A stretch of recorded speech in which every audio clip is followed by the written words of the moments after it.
Thank you very much for having us here tonight. We're going to talk about trauma and trauma-informed care, and hopefully give you guys some good information to leave with and talk about and think about. So, first of all, my name is Carter Grissom. I work at the Mendocino County Youth Project as a youth worker, coordinator, program manager, hairstylist, and manicurist. I do it all. I've worked there for, I think, about 4 or 5 years. I can't really remember which one. And the majority of that time I've worked in schools with youth, ages 12 to 18 years old, doing what we call short-term crisis counseling with them. And really, in my eyes, is hanging out with them and helping them through whatever sort of problems that they have. And it's been really a blessing to be doing that work and coming full circle from where I was as a teen, as a troubled teen, to the big brother role kind of that I play today is a really important part of my life, and it's something that I'm blessed to do. So do you want to say a little bit about yourself really quick first? Or? I'm Aurelie Clivaz, and I have been working for the Mendocino County Youth Project coming on 8 years soon, and I too came from a background of being a challenged, traumatized youth that has learned how, through many helping hands and many adults who took the time to see me through my moments when I was making what people might perceive as mistakes, and seeing me through those and teaching me skills and taking the time to reach out to me. That has been, for sure, the 100% inspiration behind what I eat, breathe, live, and do. The people in the audience who know me know that I live this work with all of my passion. And I'm pretty excited to share what we have today, because I've been following my intuition a lot. Neither of us have a lot of letters behind our name. We mostly come with street creds that kids recognize and understand and feel comfortable with and know how to relate to, and we're not big scary, there's a lot of labels that come with, no matter no matter how well-intentioned helping professionals are, no matter what the role is, that we are able to, through our work, meet kids where they're at by being in schools, providing classroom presentations, meeting them, in the community, calling them on the phone, having them call us. We are really, really privileged to be able to meeting those kids where they're at. So I could talk on and on about this, so I got very limited time, so I'll stop talking and let Carter do the next piece. So the first thing that we're going to show you guys tonight is a short video. I think about 3-4 years ago, there was a documentary made on a small town called Walla Walla in Washington, and it was a continuation high school that they went to, and the continuation high school was fully submersed in this ACEs practice that we're going to talk to you guys about tonight, Adverse Childhood Experiences. And they had the ACEs approach with all the teachers, the majority of the staff, the principal, even the yard duty lady was all on board in this approach to working with these teens who have experienced trauma in their lives and therefore aren't able to function at a quote-unquote normal teenage level. And so it's a super, super well-done and inspirational movie, documentary, and so we're going to show you just a little bit of it so you can kind of get a taste of what it was like, and then we'll go from there. So I do want to be sensitive to the fact that all of us, no matter how big of a kid we are, have many of us have been exposed to trauma. So I'm hoping to be as direct and poignant about what we share today, while acknowledging that some of the content may be a little bit difficult. So thank you. I again want to bring this home as much as possible, because I believe that it's easy to make an issue be about somebody else and somebody somewhere else. And so any of those of you who would be willing to participate in helping us come up with what the ACEs score is for this room, it will be completely anonymous. Below your seat you have a test. What we have is a piece of paper next to there, so you don't need to write anything on that ACEs score. I really want you to feel comfortable not to be revealing any personal information, but you can take the small piece of paper there and write your, either tally it or find your total number. All right, thank you. I really appreciate you all taking the time to fill that out. So I will now be showing you the video that I had originally intended to show you. Again, that school is really shifted in the last 3 years. They've taken on a lot of information. What they've done is they've shifted the lens away from trying to punish the young people for the ways that they're behaving and look at the source. And that we've all known for a long time that if you come from a challenged home, oh, you're likely to exhibit challenging behaviors or have what they call it the high at-risk terminology. Right now, this information and why it's so cutting edge and important is that there is a biological basis for it, is that as a youth, if you have come to a place of recognizing that all of the time you're in a state of stress, that you're traumatized, that you're not ever safe, your body goes into constant over cortisol production, and eventually your body just gets used to it, gets comfortable with that high level of toxic stress releasing through your body. They took these test results looking at, once they've implemented the trauma-informed view, they've watching these test scores go up every single year. They're watching the test scores, and if you, I mean, just that's phenomenal. It's hard to potentially know if you're not tracking what the state standards and scores are, but these are phenomenal jumps when the youth felt like they could go to a school where they were going to be okay if they had a really bad night last night, and they were going to be seen for not being a troublemaker, but for being somebody who had a really intense experience last night, and that we're going to take the time to find out. We're not going to not hold you accountable, and I think a lot of the rap that these kinds of programs get is that it's too soft, but this isn't about being soft, this is about really holding people accountable. Most traditional methods work from this place. They come from that, you know, that animal, there's the animal brain, that fight, flight, freeze, we all know that, and then the frontal lobes that think about future consequence, think about cause and effect, think about how what I do affects you, about how what I do affects everybody in my community. That's working from that frontal lobe. So our traumatized youth aren't even there. It already is under construction in the teenage brain, right? The brain is under construction from about, I mean, the whole life, but really it's getting going from 12 to 25. And so these youth are already not really very connected to that. Oh, you know, you shouldn't do that because, you know, you're going to get suffer the consequences later. Kids are not thinking about that at all, right? And mostly people they're stuck in this when they're angry or they're upset or they realize they've made a mistake. They're in that animal brain, especially as a young person. That's like, I'm going to get in trouble, right? So they're in that animal brain. They're not thinking with those traditional, the methods that traditional pedagogy and discipline are using in schools. Another amazing result is that they shifted around suspension, right? Suspension, I'll just let you know for anybody who's an educator or you know, administrator out there, suspension is great for the kids. They do not want to be at school. So, oh, you're going to punish me by not letting me go to school? Like, oh, darn. Like, that's not really helping motivation. What they did is they started doing in-house suspension. They started having people do community service, go and talk to the teachers and write letters and go to the younger grades and help them teach and groom them with the younger grades. And that is my experience of working with peer educators and peer counselors in this community for the last 8 years, is that I'll tell you, it's really a lot of work to wrangle a bunch of teenagers to do a project, but it is amazing when you're seeing it happen, the confidence that builds, and when you trust them, they learn to trust themselves. And again, these suspension going from year one of not implementing this is 798 to the third year where they're doing 76 days of suspension and going from 50 days of expulsion to 0 days of expulsion over a 3-year period, which again, it's maybe hard to like really understand how powerful that is, but for me, it's amazing.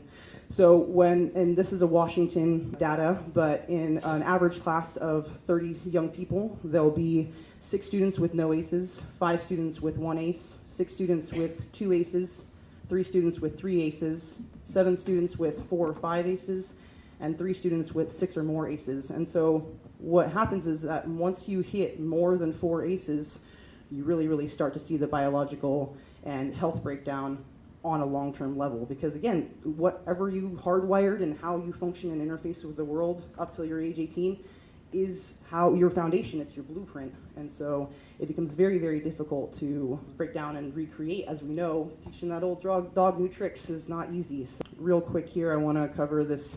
The traditional non-stress brain has, and this is kind of based off of the Maslow's hierarchy of needs, is the need to have approval from others, the desire to overcome challenges, an interest in the subject matter, a general desire to achieve, self-confidence and persistence. That's what a healthy brain is moving forward. If we're being good educators and mentors and adults, that's really what's going on.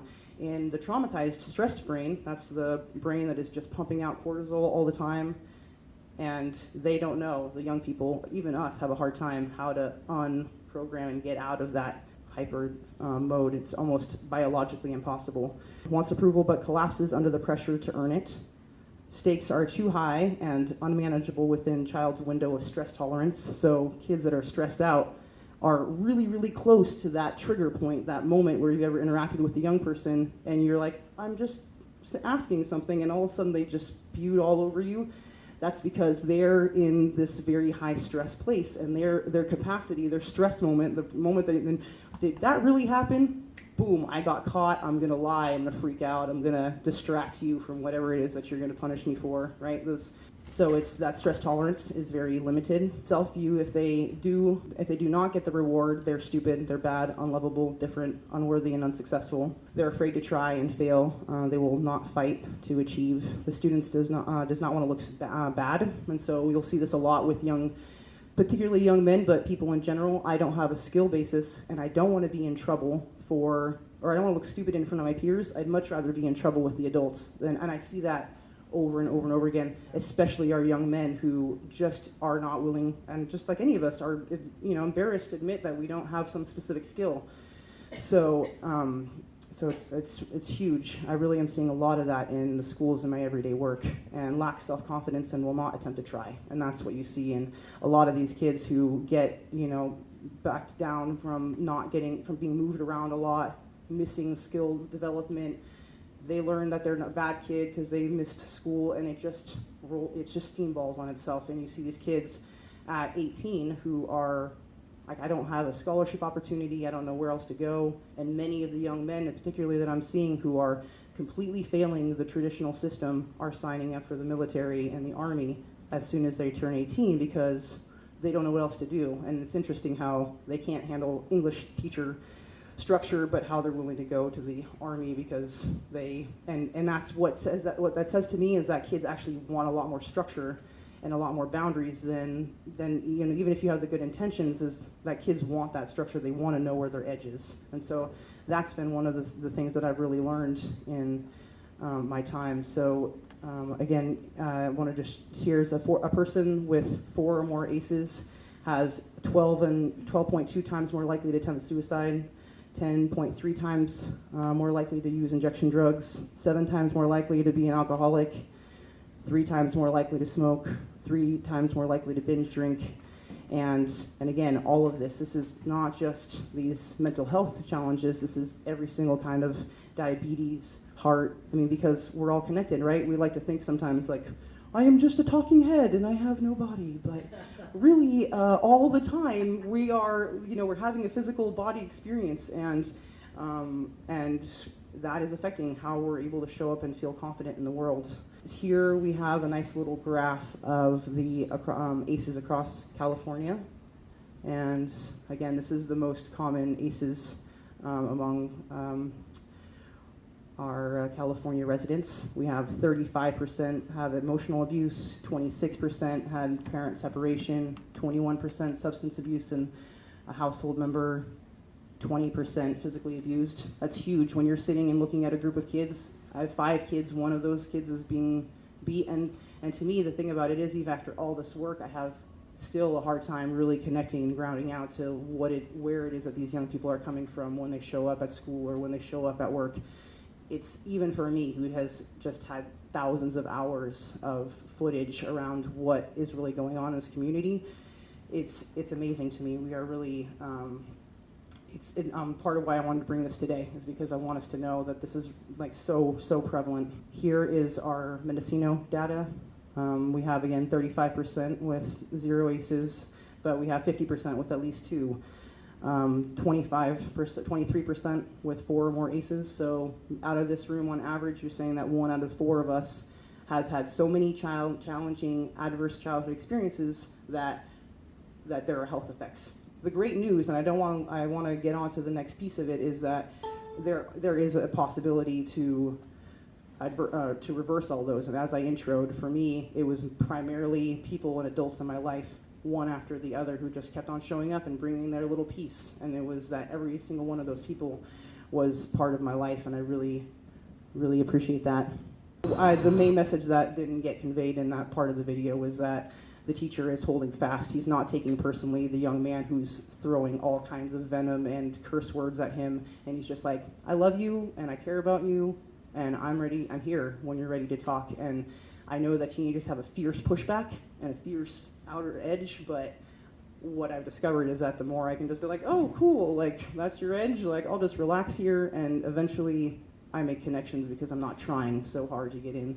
I'm just like, I'm available if you want me here. And some of the kids who said, I hate you, Aurelie, come to my door years later and are, people who have used a lot of my services and who have connected with me on a deep level. So this school did a really great thing. They did a 3-day intensive workshop out in the, kind of like Camp Puente, a little remote spot, and we're going to see a short little clip on some of the exercises that they were doing there. It's a little reel. Paper tigers, and the whole premise behind calling it paper tigers is that young people and adults, I've seen plenty of adults who react to paper tigers, and we don't sometimes know the difference between a paper tiger and a real tiger.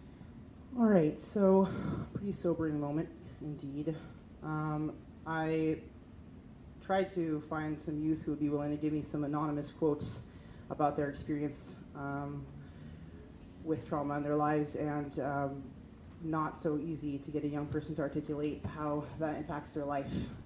So I wanted to bring, again, this movie is so potent and powerful and inspirational.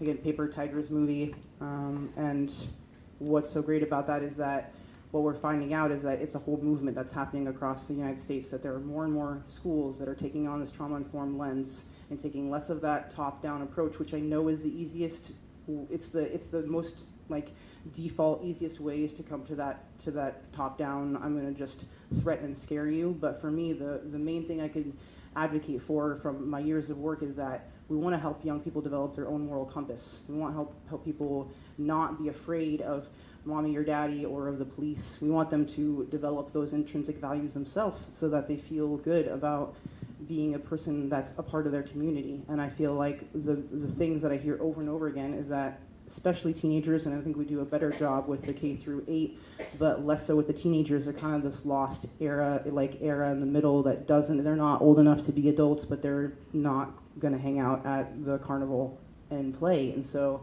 Carter and I and our team are actively always trying to create events that are cool enough for teenagers to want to come, because you have to make it sober and cool. It's a challenge in this community to get kids to show up to that. So we make valiant efforts at that every day. Of course, have not enough time to share all these pieces up here, but I will just, I do have a list on the back table over here. This is totally all me.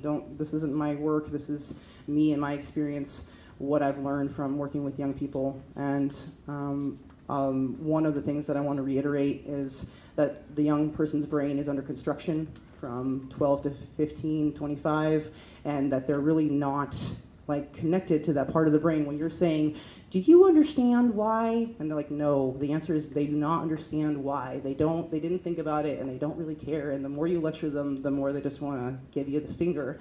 So for me, what I've discovered is helping them through their own thinking process, helping them tap into their own intuition and learn how to listen to that quiet voice that is so intelligent, that always is right for that person, because none of us know the right answers for anybody. One thing that's very interesting is the amygdala, which is very important in processing the, in processing the emotions and the fear.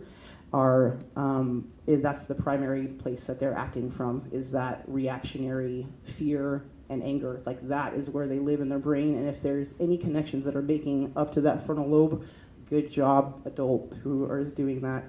Again, for me, I want to invite anybody who's interested. I do have a ways to support youth and their resilience list on the back. It's my inspiration. Giving time for young people to process their own ideas and their own conclusions. We all are like this. If we got to get to that conclusion ourselves, we feel a lot better and a lot less shame if I got led to that place instead of being told, like, you need to go to a health thing, or you need to go to a rehab program. If I came up with that conclusion myself, that is actually one of the fundamental things that is important in actually making real-time change. Youth need boundaries. I know I grew up with a free love mom who had no interest in having any kind of boundaries, and I had to find the edge myself and almost die because of it. And too many boundaries makes kids rely too much on their parents for a moral compass. And so I think that it's a very, very a big challenge for any one of us in our lives to figure out how to both support and nurture young people along and give them container and space and boundaries, and step back and let them do what they're going to do. I've had to learn to let go over and over and over again in my work, seeing young people through a really great moment and then having them come back in a not great moment and just be like, that's how we did life. We're in schools doing a lot of really great work. I'm putting on a Family Feud event that I've put on. It's my second annual. We do learning through fun activities. So I had the Laytonville Middle School and High School take on some of this, answer some data and find out what their peers think about each other and their lives and share that. So for me, it's about coming up with creative, fun ways. I do ninja training and hip hop hour, and just on and on. We're always bringing new elements in to make it interesting and new, trying to meet the kids where they're at, because if we're trying to force them to come over somewhere, they're not. They're the more you try and get a teenager to come over, come on teenager, like the more they're gonna be like, I'm gonna not do anything you say and I'm gonna hate you.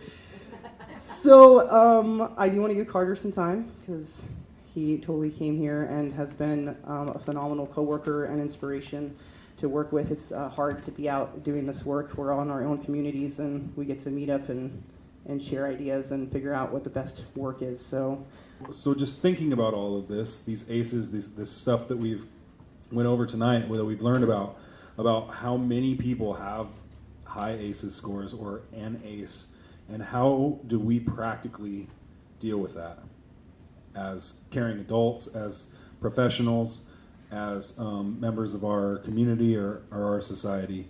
And one thing, I encourage everybody to watch that Paper Tigers video. Hopefully we can get a screening and we'll let everybody know about the screening and stuff. That's probably going to happen. But one thing, the biggest thing that I took away from the movie was the little quote that's on this button, and I brought everybody gifts. So there's buttons in this basket if everybody would like to take one. But the quote is, "Every kid is one caring adult away from being a success story."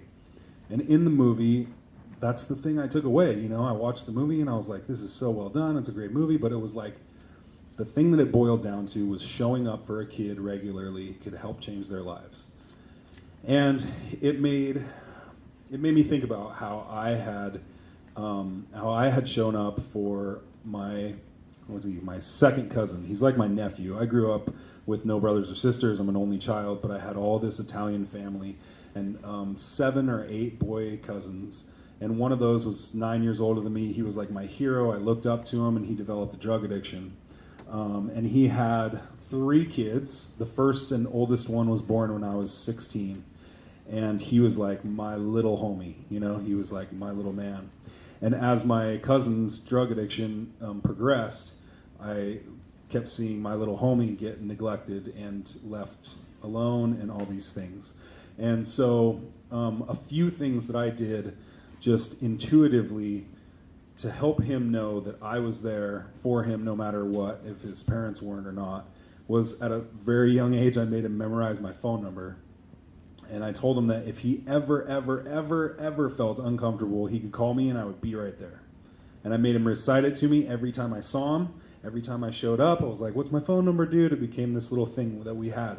And without even mentioning it to him, like, I want you to be safe, little guy. I want you to, you're probably left alone a lot and I feel uncomfortable. I was just like, hey, dude, memorize this number. It's my phone number.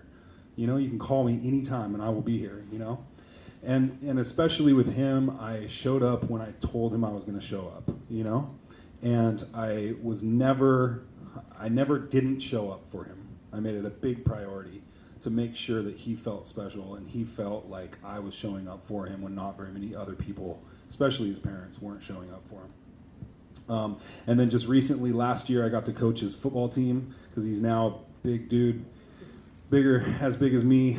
He's 16 now, 17.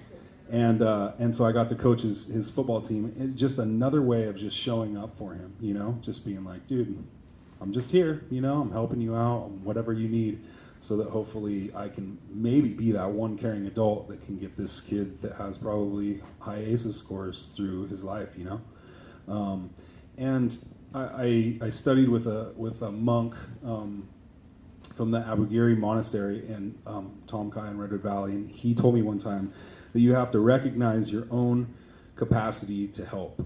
And what I took that was, I have to recognize where I can help and how I can help, and recognize where I can't help and how I can't help. And so for me, that means that on a small scale, what can I do? I can show up for this kid, I can get him to memorize my phone number, and I can coach him in football a year. What does that take? That takes nothing. I can do those things, I can't adopt a kid in Africa right now. I can't, there's plenty of things I can't do. And I can't worry about those things that I cannot do. I have to focus my energy and time on the small things that I can do to make a difference. And that's personally how I view dealing with ACEs and creating resilience in our community with these kids, is being that one caring adult that shows up no matter what. And that can be with anybody, it doesn't have to be with just a family member, it can be with, whoever you see having a hard time. So, and on a more professional level, I was talking to, I think it was a group of people about the gang problems that we have in Ukiah. And they were like, well, how do you deal with those gang problems? How do you deal with a gangster? I'm a big white guy, look like a lumberjack to them. And I was just like, dude, I just make friends with him and then try to get him into doing stuff that I'm doing. And so like Aurelie said, with our work, we're constantly trying to create these events, these activities, these things that are fun to teens, that are, clean and sober things, but we dress them up so cool that they'll show up, hopefully, We have a big one coming up in Ukiah on September 24th. It's the Youth Action Party. It's something we've been doing for about 6 years. And it's a mini festival to prove to teens there's stuff to do besides drugs or alcohol. The bottom line is that. Right, but we dress it up with bands and with dunk tanks and with a talent show and with free food and skate. We close the street and build these huge skate ramps in the middle of the street and let the kids skate, and it's all 100% free, and that's all fun and great. But the idea behind it is that, like, okay, check out all of this stuff to do. Talk to people, get involved. We have 24 community booths that offer like free interactive activities, so that hopefully the teenager will go up and like talk to the owner of the local skate shop while he's doing the activity there, and he's interested in becoming, a pro skater or whatever, and he can talk to those people in our community that are there for him, that support him, again, showing up as the adults in these kids' lives.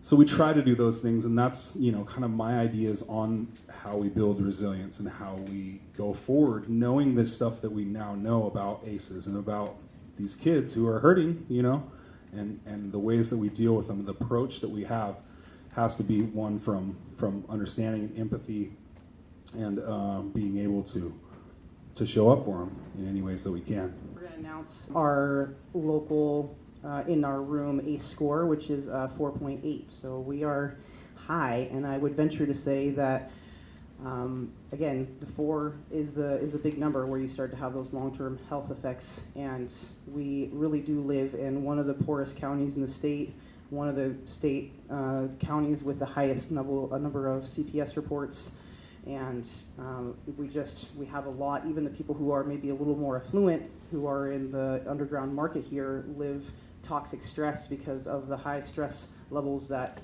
working in an illegal industry causes. So even if they're a little financially more comfortable, you don't know if mom or dad are going to get arrested tomorrow. And the level of stress that causes is phenomenal. So I want to acknowledge all of you for showing up and caring enough to see yourself through this moment and be interested to inform yourselves around this about around trauma, and that really even if you don't have any trauma, you're affected by it because you're surrounded by other people who are. And how can we show up and be more compassionate and less judging? I think one of the big things I hear with young people is they're tired of being judged, and they get this sympathy, and that sympathy creates an automatic, I'm looking down at you and you're right, but if I can be empathetic, if I can ask you and ask you questions with curiosity instead of accusatory, then we're going to get to a place where the kid is going to be able to define themselves. And we want kids to define themselves. We want them to find their own voice and figure out how to wear the new cultural customs that work for them and get rid of the ones that don't work.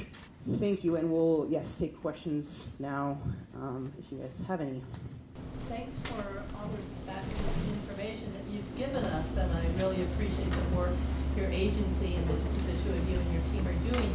Can you tell me what, if anything, is being done to educate parents and teachers and other individuals that work with students in schools to let them know about it? I just did a training with one of our local schools in the Willits Unified School District, and that was great. We hope to really be doing more of that right now. Actually, the people who created this documentary have nominated Mendocino County as one of the recipients for part of their grant, and are interested in trying to do exactly what you're saying. So anybody who didn't hear, which is how are we making efforts towards trying to educate our community and working professionals that are working with young people. And we're really trying to, as much as possible, bring in stream funding in for that. I'm going to be going to a meeting here in a week and a half where I'll be meeting with other people who are interested in how to spread the word about this, and hopefully I'll have a lot more great answers about how we'll really be doing on a pragmatic level. But our efforts are really to try and move into that direction where we're potentially able to go into every school in our county and train all the professionals, as he was saying, the people at that school, even the secretary, the janitor, like everybody needs to have that sense that, how we interface with the kids and creating that culture. Yeah. Are there any opportunities for you to, let's say, approach the county with parenting classes for people with young children so they have the information going into their parenting process? That is an awesome idea. I will write that down and see and bring that to the table. I appreciate that. Yeah. Please. Yeah, so Townley Say here works for First Five, and she has some good info, right? So Child Welfare Services has just recently adopted the Triple P. It's called the Positive Parenting Program.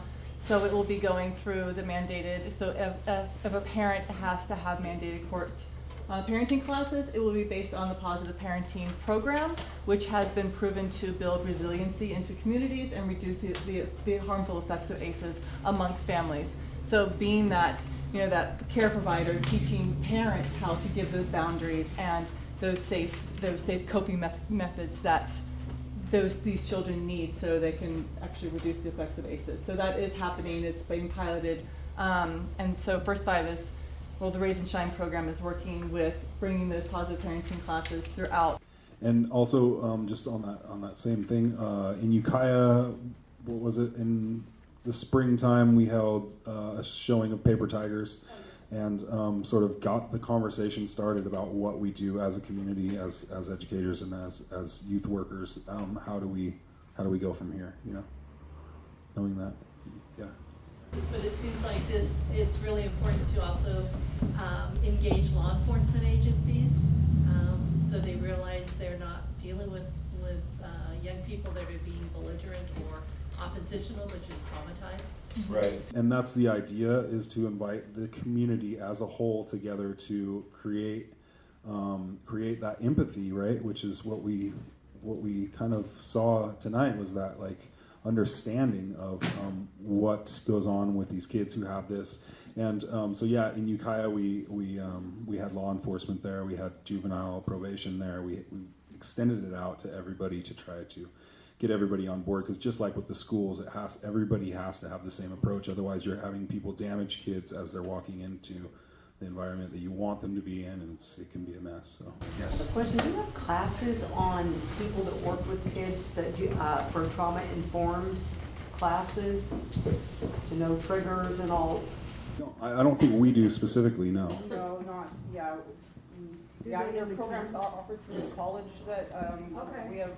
Some of the audience has been through the Health and Human Certification Program, and they do have some classes that might touch on this kind of information. As a community, if you're interested in becoming more trauma informed, you can go to ACES Connection or aces.org, and Mendocino County does have a dashboard there that the Children's Action Community is actually providing ACES informed just literature, links, and that kind of stuff. So there's professional. acesconnection.org and acesnow.org. acesnow.org. General public parents, and ACES Connection is more for professionals that have like statistical reviews and studies that are going across the nation. The board has seen presentations. I think some of them have been to your presentations. So it's all ripe and set up. It's just time for you to take the next step, and that's what we're talking about. Okay, great. We will take that invitation. Are you the only two people in the whole county who are taking this out to the world in this county? No, not at all. So there's a lot of work being done at First Five, along with, actually, wanted to bring this up earlier, but in Ukiah at South Valley High School, they're really pushing to adopt this entire model. So the principal, as well as a lot of the school staff are being trained and are being, made aware of what's going on, and they're almost already doing it, and so it would be a very cool transition for that school if we can make it a pilot program, to try to do it. But yes, there are other people involved in the movement. Yes. And just for information, there was also a training put on this last year by MCOE on trauma-informed care, and representatives from multitudes of schools within Ukiah and surrounding areas did attend. Teachers, administrators, CPS workers, social workers, case managers, lots of different people attended that one as well. And so that was getting the information, the same information out to other places as well. Yes. I just wanted to say how much I appreciate your work in this community, that the Mendocino Youth Project really is making a difference. I know it's a tall hill to climb, but I appreciate the climbers. Yeah.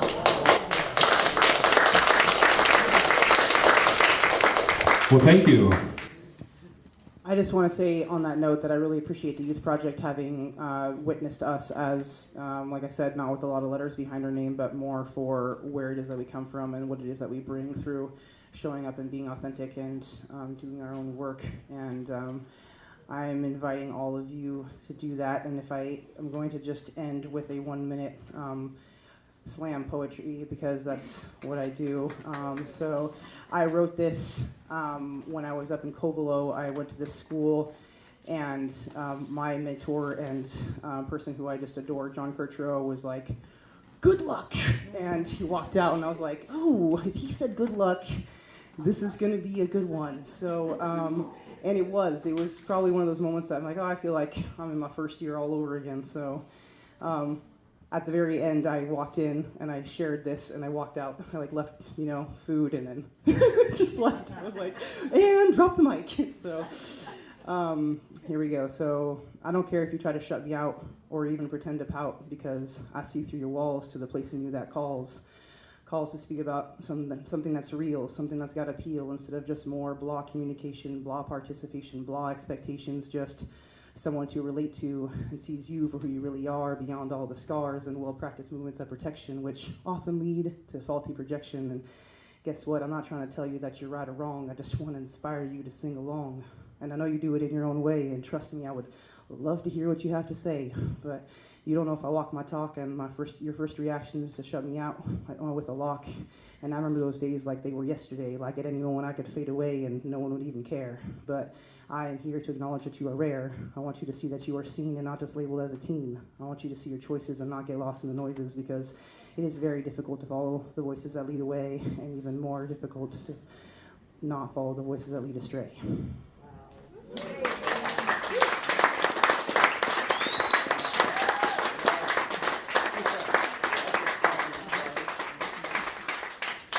So my final call is what we've been talking about this entire time, which is that I know every single one of you have the ability to show up in some kind of way for your community. We have free clothes closets where you can donate.